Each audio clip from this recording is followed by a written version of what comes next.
Chers frères et sœurs en Christ, nous lisons le passage biblique chez Jean 20, chapitre 20, versets 24 à 29. Nous lisons. Thomas, appelé Didyme, l'un des 12, n'était pas avec eux lorsque Jésus vint. Les autres disciples lui dirent donc, « Nous avons vu le Seigneur. » Mais il leur dit, « Si je ne vois dans ses mains la marque des clous, et si je ne mets mon doigt dans la marque des clous, et si je ne mets ma main dans son côté, je ne croirai point. » 8 jours après, les disciples de Jésus étaient de nouveau dans la maison, et Thomas se trouvait avec eux. Jésus vint. Les portes étant fermées, il se présenta au milieu d'eux et dit, « La paix soit avec vous. » Puis il dit à Thomas, « Avance ici ton doigt et regarde mes mains. Avance aussi ta main et mets-la dans mon côté. Et ne sois pas incrédule, mais crois. » Thomas lui répondit, « Mon Seigneur et mon Dieu. » Jésus lui dit, « Parce que tu m'as vu, tu as cru. Heureux ceux qui n'ont pas vu et qui ont cru. » La parole de Dieu demeure. Prions le Seigneur. Seigneur notre Dieu, nous te disons merci pour ta parole qui vient d'être lue. Mais Seigneur, nous avons besoin de toi pour en cerner les contours. Viens donc nous éclairer au nom de ton Fils Jésus. Amen. Bien-aimés dans le Seigneur, la foi n'est pas quelque chose de facile. Je dirais même qu'elle est quelque chose de très difficile. Pas seulement pour nous aujourd'hui, elle l'a toujours été. Les évangiles l'attestent. Au moment où Jésus était là, vivant, la foi était déjà difficile. Après sa mort qui a été une épreuve pour ses disciples, la foi était difficile. Après sa résurrection, lors de ses multiples apparitions, la foi est restée quelque chose de difficile.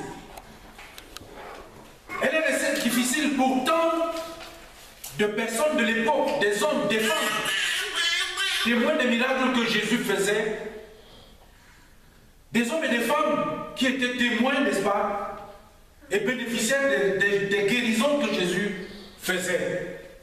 Des hommes et des femmes qui ont par exemple vu, là à la piscine de Bethesda, comment Jésus demande à un paralytique de se lever, de prendre son lit et de marcher. Toutes ces personnes-là, ces femmes, ces hommes, ont eu à un moment donné à dire, quelque part, aujourd'hui, j'ai vu quelque chose d'extraordinaire. Mais ces hommes et ces femmes ont repris, chacune après, le chemin de leur quotidien, pour continuer à faire ce qu'ils savaient faire, pour continuer à faire ce qu'ils avaient l'habitude de faire. Ils sont passés de la vie ordinaire à un moment donné à une vie merveilleuse avec Jésus-Christ, et à nouveau d'une vie merveilleuse avec le Seigneur Jésus-Christ, et ils sont revenus à leur vie ordinaire, leur vie normale. Le souvenir de Jésus était pourtant en eux, mais la réalité quotidienne était là. C'est une réalité qu'il fallait affronter. En ce moment où l'Église revit la période des apparitions de Jésus, et un moment où notre communauté est traversée par le deuil, ce récit nous est proposé par l'Esprit aujourd'hui. Bien-aimés dans le Seigneur, un récit qui nous trace l'itinéraire suivi par Thomas, l'un des disciples de Jésus. Un itinéraire, un chemin qui le fait passer du monde sensible, du doute, au monde spirituel de la foi. Je voudrais méditer avec vous sur tout ce passage avec le thème suivant: le doute sur le chemin de la foi. Le doute sur le chemin de la foi. Qu'est-ce que le doute? D'une façon classique, le doute est une interrogation, une incertitude concernant quelque chose ou quelqu'un. Dans un autre sens, le doute, c'est la méfiance. C'est même presque carrément le soupçon. Mais dans notre texte, la rencontre de Jésus avec son disciple Thomas nous inscrit dans le choc du doute de Thomas qui impose la nécessité de voir d'abord et de toucher pour croire. Thomas veut d'abord voir et toucher pour ensuite croire.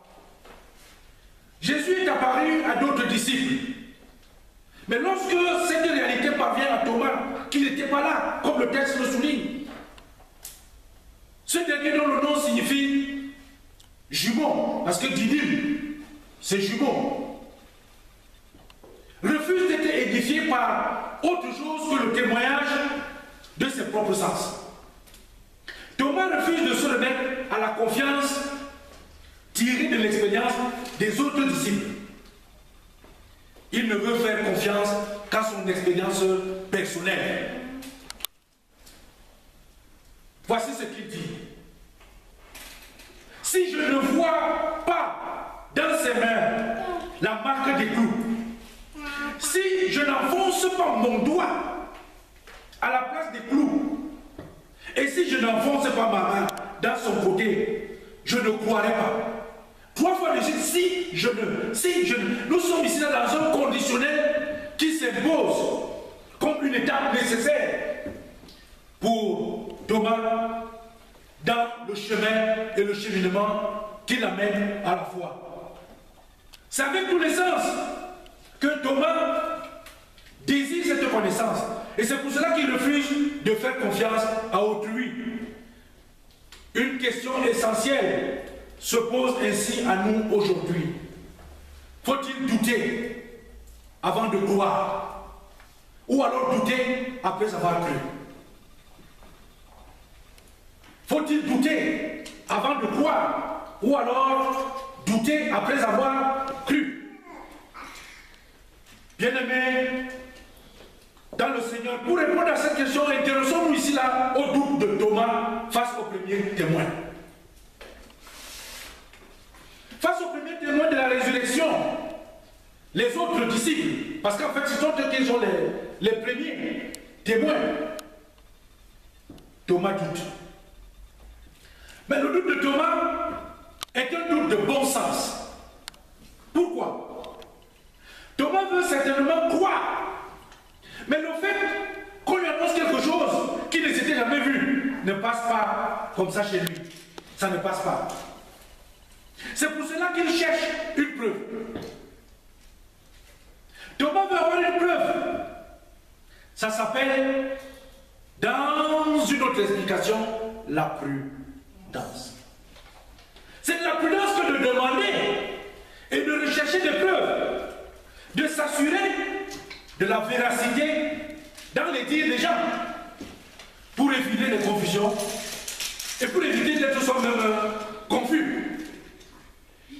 Parler du doute de bon sens, c'est dire que dans le comportement de Thomas, parce que quand on met bon sens, on enlève ici la vis-à-vis des autres le mépris. Il n'y a pas de mépris chez lui. Il ne méprise pas ce que les autres lui disent. Donc, il n'y a même pas de rejet humain, ni hautain à ceux qui sont en train de dire. Mais il y a juste un besoin de s'affirmer lui-même dans sa rencontre de foi, de s'assurer par soi-même d'une réalité. La foi celui qui n'a pas vu repose sur la bonne nouvelle des premiers témoins, sur l'information qui provient de ceux qui ont vu. Dans la Bible, le rôle de témoin est capital. Le témoignage est quelque chose de capital.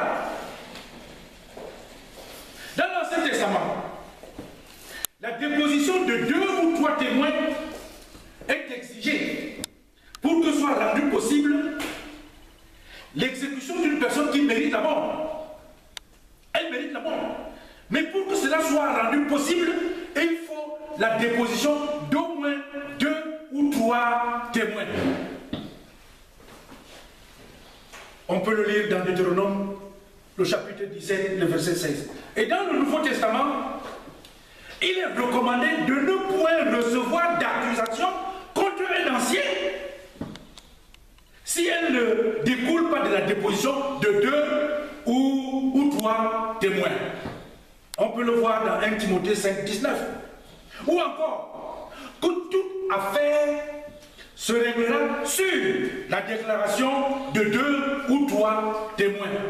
2 Corinthiens chapitre 13, le verset 1. Matthieu 18, verset 16. D'autre part, Jésus envoie ses disciples en mission en disant « Vous serez mes témoins ». Dans Actes, le chapitre 1er, le verset 8. Bien-aimés, cette même parole de Dieu dit pourtant tout le danger qui est tiré du témoignage. Parce que la parole de Dieu nous parle également de faux témoins. C'est ainsi qu'il est dit, ne me livre pas au bon plaisir de mes adversaires, car ils s'élèvent contre moi de faux témoins. Dans les psaumes, le psaume 27, verset 12, et bien d'autres encore. Notre Église, l'Église presbytérienne camerounaise a besoin du doute de bon sens. Elle a besoin de vivre ce doute, aussi bien au niveau de ses juridictions, les consistoires, les synodes, l'Assemblée générale, qu'au niveau des membres qui la composent, les pasteurs que nous sommes, les anciens, les diacres et les fidèles.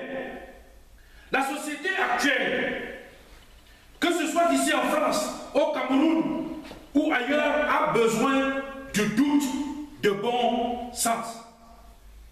Il ne s'agit pas de s'inscrire dans une sorte de méfiance maladive ou paranoïaque. Non. Vis-à-vis de l'autre, vis-à-vis du prochain, non. Ce n'est pas de ça qu'il s'agit. Il s'agit de refuser les certitudes offertes sur un plateau. Il faut ici, là, bien aimé, dans le Seigneur, il faut tuer l'incertitude. Tout ce qu'on nous offre sur un plateau mérite juste une petite vérification. C'est ça qu'on appelle le doute de bon sens. Il faut mieux douter de ce qu'on vous dit au téléphone, ou dans un SMS, ou au cours d'un repas offert. Les repas qu'on offre souvent comme ça, à l'église, arrosés avec des petits cadeaux. Il faut refuser. Bien-aimé, dans le Seigneur, vaut mieux vérifier avant d'accepter ce qui vous est dit au téléphone, au SMS ou en train de manger. Il faut d'abord vérifier avant de croire. Au lieu de croire, d'abord de donner du crédit et de la consistance à quelque chose qui vous est raconté comme ça pour s'installer après dans le doute. La police et la gendarmerie en Europe et même aux États-Unis utilisent la technique de l'appel aux témoins. Aussi bien dans les phases, n'est-ce pas, de recherche que dans les phases d'enquête. C'est-à-dire quand on recherche, on a attrapé quelqu'un, mais on continue les enquêtes, mais on fait l'appel aux témoins. Pourquoi? Bien aimé dans le Seigneur, parce que le témoignage du témoin oculaire, de celui qui a vu, reste un témoignage précieux. Il s'agit bien de celui qui a vu, pas de celui qui a, au détour d'une causerie, qui a entendu, qui a capté une information et qui la propage à son goût, comme s'il en avait été lui-même le témoin. Oui. Vous convenez avec moi qu'il y a de plus en plus de faux témoins. Le téléphone arabe a donné, a inventé maintenant tellement de témoins. Le doute de bon sens n'est pas interdit dans les rapports humains. Dans notre vie quotidienne, en famille et curieusement même à l'église, on est appelé vraiment à reconnaître que le doute de bon sens a sa place. Il faut que ce doute-là existe dans le cadre des rapports humains. Mais bien aimé dans le Seigneur, l'autre question très grande est de savoir si le doute est conseillé dans notre relation à Dieu. Avons-nous besoin de preuves pour croire en Dieu? Regardons un peu le comportement de Thomas en face de Jésus ressuscité. Bien aimé dans le Seigneur, la frontière entre le doute de bon sens et le doute dans la relation avec Dieu est de la dimension moins qu'une feuille de papier. Dans sa rencontre avec Jésus, le doute qui habitait Thomas s'est effondré. Revenons un peu au récit.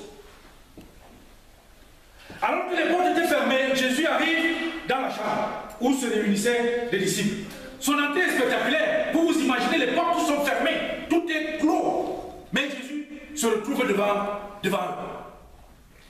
Rien ne peut empêcher le mouvement de Dieu. Rien. Après les salutations habituelles, qui sont des salutations toujours de la paix. Parce que quand Jésus entre, ce qu'il propose aux gens, c'est toujours la paix. Ce n'est pas la guerre comme les gens, quelqu'un entre même chez toi aujourd'hui, ça dit que chez lui, il te propose la guerre, mais il entre aussi chez toi, il te propose la guerre. Extraordinaire monde dans lequel nous vivons aujourd'hui. Jésus, c'est la paix qu'il donne d'abord à ses disciples. Et puis, sans engager toute autre conversation, il fonce direct sur Thomas. Et il va lui montrer ses mains ouvertes et lui dire, tu as voulu voir mes mains, maintenant, regarde-les. Regarde mes mains. Thomas est alors mis en situation de décision. Lui qui ne voulait fonder sa foi que sur une expérience personnelle, lui qui voulait toucher, lui qui voulait s'assurer que le crucifié, que lui c'est qu'il est mort, qu'il est bien vivant, lui qui voulait soumettre Dieu à son jugement d'homme, eh bien, il est invité par ce même Seigneur à la transformation. Le Seigneur lui dit, avance, touche. Avance maintenant, tu voulais. Maintenant, il faut que tu avances et que tu touches. Mais Thomas, d'un seul regard sur ses mains, qu'il connaît, parce qu'il connaît les mains de Jésus, il cesse d'avoir des doutes. L'absence de Jésus, parce qu'à partir du moment où Jésus n'était plus là, ils sont revenus dans leur vie ancienne, ils ont oublié que le Seigneur a fait des choses. Eh bien, la foi de Thomas va être ressuscitée. Parce qu'en fait, il s'agit d'une résurrection. Ce n'est pas qu'il manquait de foi, mais sa foi s'est endormie, sa foi à un moment donné s'est évanouie. Et là, en face des mains qu'il reconnaît, il dit, mon Seigneur et mon Dieu. C'est juste une confession. Là, il n'est plus question que si je n'ai pas mis, si je n'ai pas fait ceci, tout ça, ça tombe. Plus besoin de preuves. Parce que là, en face de Dieu, on n'en a plus besoin. Thomas reconnaît les mains merveilleuses de Jésus. Il reconnaît ces mains merveilleuses, ouvertes et étendues. servi à la guérison de tant de malades. Ces mêmes merveilleuses qui ont lavé ses pieds et ceux des autres disciples. Et au fond de lui, sa foi qui était évanouie remonte. Le doute qui n'est plus possible disparaît. La mémoire se remet en place et le doute cède la place à la foi.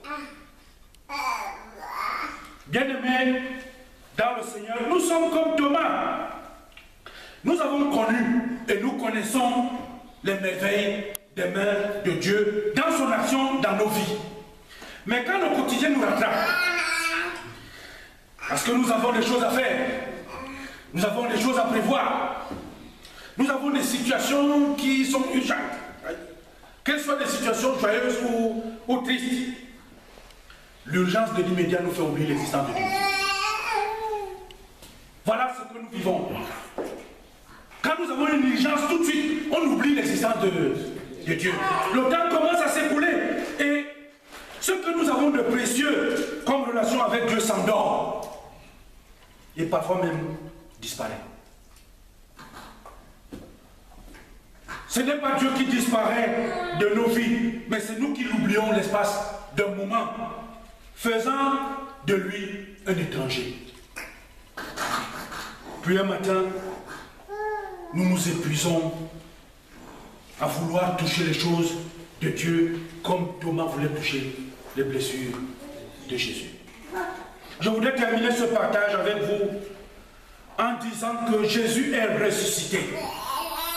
C'est la bonne nouvelle de la victoire de la vie sur la mort. C'est la bonne nouvelle de la victoire de la joie sur la tristesse. Jésus-Christ continue de réapparaître dans son Église.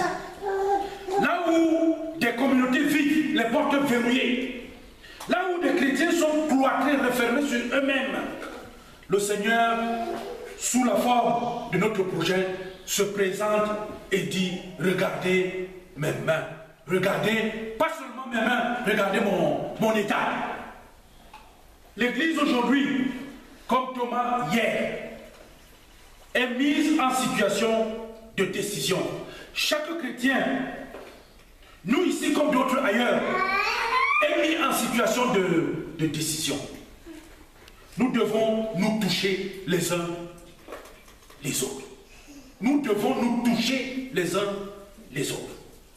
Nous devons avancer les uns vers les autres. Nous devons vivre l'expérience de la transformation. Croire, c'est le sens même de la foi. Si dans notre relation charnelle et humaine, le doute de bon sens est nécessaire, dans notre relation avec Dieu, nous avons besoin de croire pour voir et non l'inverse. Face aux problèmes que nous pouvons rencontrer dans la vie, si nous cherchons des preuves pour croire en Dieu, c'est que nous cherchons au dehors ce qui existe au-dedans de nous. Parce que tu m'as vu, tu as cru. Est-ce que c'était une question? Est-ce que c'était un constat? Mais Jésus dit, heureux ceux qui n'ont pas vu et qui ont cru. La question que je pose est simple. En doutes-tu? Amen. Prions le Seigneur. Éternel notre Dieu, merci parce que une fois de plus, tu nous rends visite par ta parole. Tu nous rappelles, Seigneur, dans cette parole, que sur notre chemin de foi, sur notre chemin de rencontre avec toi, le doute peut un moment nous habiter, mais que nous n'avons pas de preuves à chercher auprès de toi pour vivre notre conviction que tu es notre Seigneur et notre Dieu. Permets-nous sur le chemin d'avoir de la prudence, du discernement, afin de garder ce précieux partage que nous avons avec toi au nom de Jésus. Amen.